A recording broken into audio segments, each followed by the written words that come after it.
just like everything else. He is a fake and he is a phony. Get up and answer. Can afford to eat. Get up and answer. While Ukrainians are fighting for freedom and their very right to exist, the Conservative leader is pandering to far-right Republican-style politics that is creeping into his party. By voting against a crucial bill for Ukraine, that leader is playing into the Kremlin's hands. On this side of the House, without question, we will never back down in our support of Ukraine. Slava Ukraini! Mr. Speaker, the Prime Minister could not care less about Ukraine. And not only does the Leader of the Opposition thinks he knows better than everyone else in this House, he thinks he knows better than Volodymyr Zelensky. The Right Honourable Prime Minister. Mr. Speaker, on this side of the House, we recognize that even as the world is in a complicated place because of multiple global factors like Russia's illegal invasion of Ukraine, we need to stay focused on being there for Canadians both now and into the future. And that's exactly what we're doing. Slava Ukraini! He is a fake and he is a phony. Let's go for the fact. Fake and he's a phony. Came into question period today. I didn't think I'd be hearing an infomercial for how great Pierre Poilievre's social media skills. Sorry, the leader claims he hasn't even watched it. How would he know about the common sense solutions if he hasn't had the attention span to sit there for 15 minutes on YouTube or X and watch it, Mr. Speaker? We'll even try to get it on TikTok so that he can find it. What Canadians know is that the Prime Minister has doubled housing costs, doubled the rent, doubled mortgage payments, doubled the needed down payment after 8 years. Shameful that the Conservative leader is exploiting the very real anxieties and fears of Canadians for clicks and views. Slava Ukraini! The Leader of the Opposition makes a homemade video about it or not. We will never abandon Ukraine, unlike the Conservative leader who's shown Canadians. Could just for once think about Canadians instead of thinking about himself. Doesn't he axe the tax so that we can bring down the cost of farm production and bring home more clean, green Canadian produce? Our plan is to bring home production back to Canadian farms, Mr. Speaker. Doesn't he axe the tax so that we can bring down the cost of farm production and bring home more clean, green Canadian produce? The ideologically driven MAGA Conservatives are calling for pollution to be free again.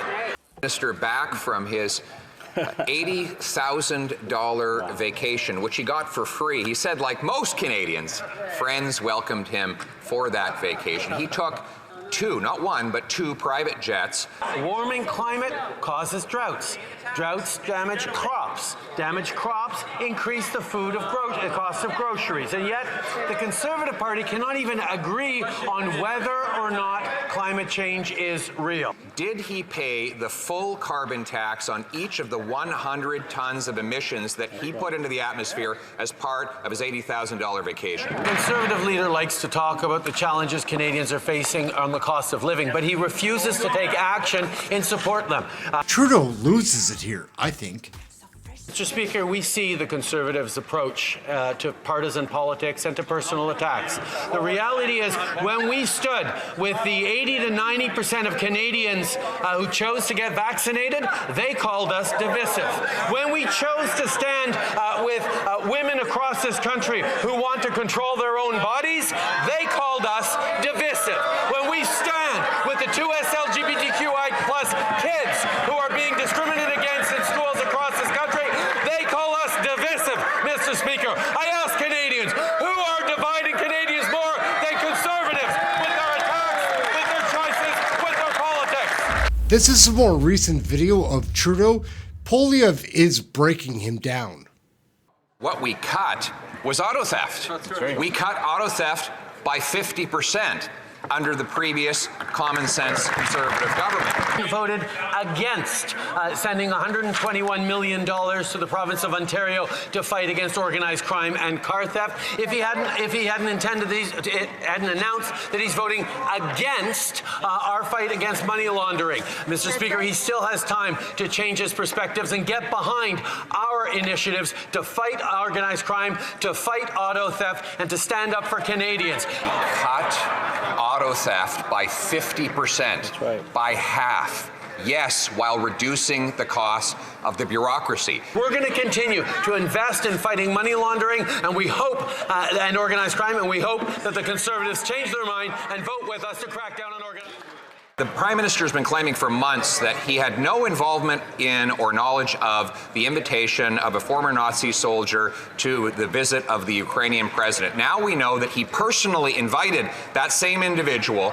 He actually said the opposite. And he said that the former speaker had to resign over doing the exact same thing. So will he hold himself to the very same standard and admit that he's not fit for office? While Conservatives cut frontline border services officers, along with cuts to the RCMP, cuts to police forces across the country, we invested in them. And we're going to... Prime Minister's strength is not math, but the facts are that we took office, there were about 12,000 working as CBSA officials, and when we left office, there were over 14,000. Oh. So it's his campaign being run by a high-priced consultant for Loblaws.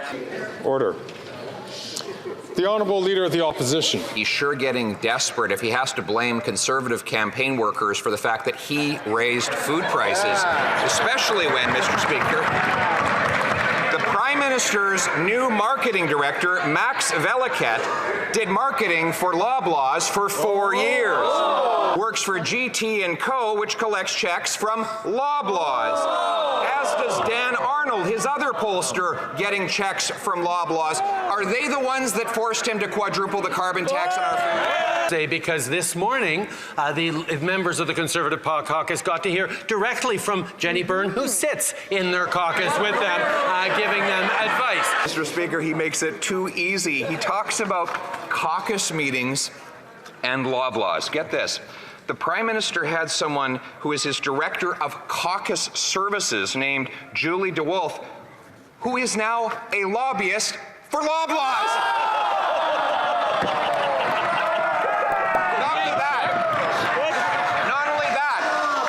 Up a lot of dirt. His chief dirt digger, Kevin Bosch, left his office so that he could go and work as a lobbyist for Loblaws.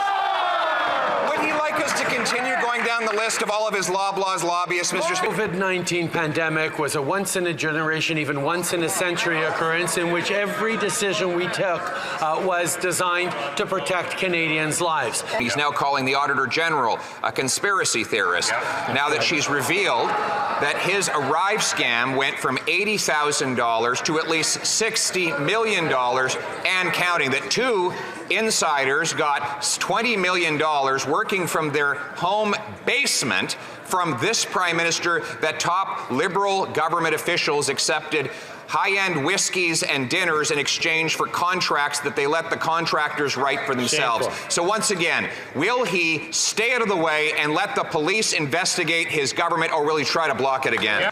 Will the Prime Minister cancel his 23% carbon tax hike for April 1st? Now we have a brand new phenomenon of the middle-class homeless. In fact, according to the Executive Director of the Royal Canadian Legion of Nova Scotia, members of the Canadian Forces are now forced to live in tents, in cars, and to couch surf. There are 30 homeless encampments in Halifax after 8 years of this Prime Minister. We're taking steps to ensure that they are supported. The situation faced by far too many people across this country around extortion from organized crime is unacceptable, and that is why we are taking action directly with the RCMP and local police forces to counter it. But once again, we see Conservatives falling into the same far-right American trap in their approach on crime that doesn't work, that doesn't keep Canadians safe, that it sounds good in sound bites and attacks, but doesn't actually deliver safer communities.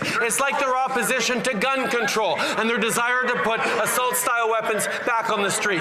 They don't keep Canadians safe. The work we does. Mr. Speaker, let's talk about the cold, hard facts.